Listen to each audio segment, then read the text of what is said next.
He did his best, which at times wasn't that great.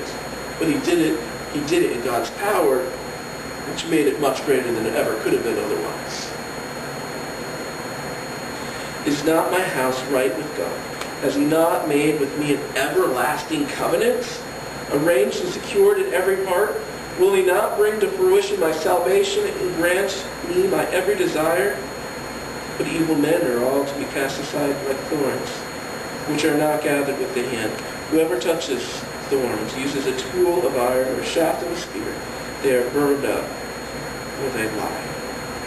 This hope, this eschatological hope, is that there is this eternal covenant that is even outside geographical boundaries. It is outside. It's not about a particular place, a particular time, a particular people, a particular group, or a particular language. It's about the hope of the whole universe. The hope of every one of us. But there's always another side to it. There's always the other side. There is a hope for anyone who would come to God, but evil men are to be cast aside like thorns. Evil men are to be cast aside like thorns. Does this mean we give up on people right away? It doesn't mean we give up on people right away. You don't have to get very far into the New Testament before you see that. Who did Jesus hang out with? Tax collectors, sinners.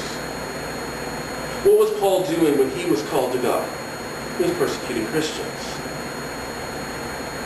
God uses the least likely people.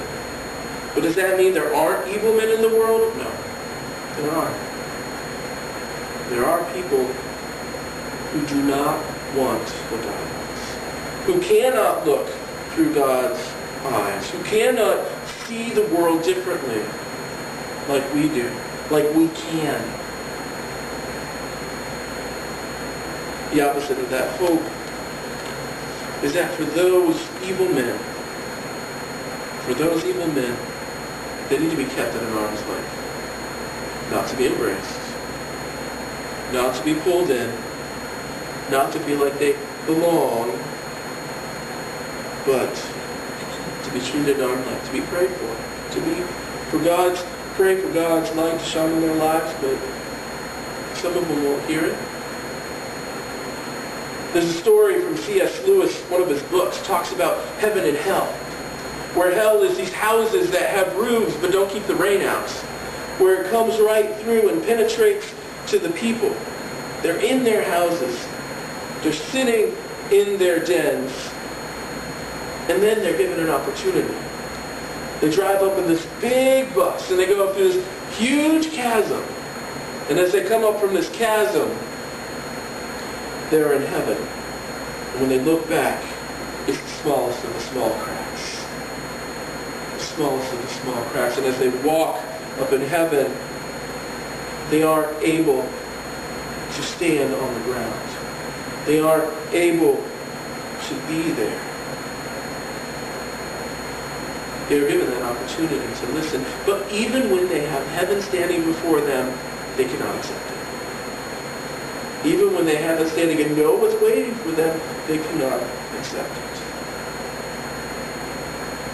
But for those of us who do, C.S. Lewis writes about this mountain that the people are able to walk on, to travel on, to visit with God on. This great wonders that are heaven. What is the hope that is yet to come? This heavenly hope that C.S. Lewis writes about, this mountain of God, where we can go and worship and travel along this mountain, climbing and worshiping God all of eternity. There is a great hope for someone who's living. There is a great hope. This eschatological hope, this hope through the Messiah, is that for all who will receive him, to those who believe in his name. Not that all, but all who will receive him, to all who believe in his name, is given the right to become sons of God. This is great hope for us. This is a great hope for each and every one of us, that hopefully as people look back on our lives, they may not see the mistakes we made, and in some cases they may not even see how great we were, but rather that they may say, just as people say about David, they're a man, they're a woman after God's own heart. That everything that we have done as people of God may have been about worshiping God and giving him glory. The second thing in this passage we see is that David you don't end the story of David with David. You end the story of David with his friends. The good news here is that we do not have to walk this path alone. That we don't have to walk each and every day of our lives on our own.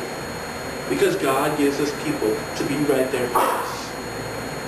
Each of us have that close group of friends that we can count on, who will listen to us in our time of need, who will be able to pray for us in our time of need, and who will try to snap us out of it when we need it. It talks about here the three men went through all the work, risking their lives to get that water for David. And then for him to pour it out on the ground as sacrifice to God. They didn't say, why did we do that? They sat with David and worshiped God with him. May we have friends like that. May we draw people like that into our lives so that as we encounter those evil men that need to be treated at arm's length, they may be able to help us. That they may be able to be with us, and they may be able to stand right beside us so that we don't have to walk alone. Because God has given us that promise that we do not need to walk alone, that we don't have to fight these battles that we have day to day on our own, but that he gives us people in our lives that we can trust. He gives us people in our lives that can be with us. He gives us people in our lives who will help give us guidance and whom we have to guide as well. The hope, how David is remembered and how we hope to be remembered, is number one, that we worship him, that we serve him in all that we do. Number two, by those who are around us. Those men and women of God, those warriors of the faith, who help us each and every day.